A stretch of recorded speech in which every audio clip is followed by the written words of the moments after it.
దరిద్ర విప్రగేహేయ శాకం భుక్తోత్తమశ్రియం దదౌ శ్రీ దత్తదేవ దారిద్ర్యాత్ శ్రీప్రదోవతు.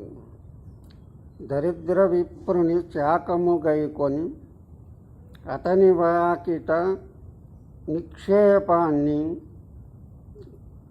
చూపి ప్రసాదించిన శ్రీ గురుదేవ చరణం చరణం శ్రీ గురుదేవ. శ్రీ గురు చరిత్రలో ఒక దరిద్ర బ్రాహ్మణుని ఇంటికి వెళ్ళి స్వామివారు భిక్ష కోరి అతన్ని అనుగ్రహించారు. అతను ఏమీ లేక చిక్కుడుకాయలు ఉంటే ఆ చిక్కుడుకాయలే కూర వండి పెట్టాడు. ఆ ఉత్తి కూర అయినా తిని ఆ చిక్కుడు పాదిని పీకేసి దాని కింద స్వర్ణనిధిని అతనికి చూపించారు. ఈ మంత్రాన్ని జపం చేస్తే దరిద్ర బాధలు పోతాయి.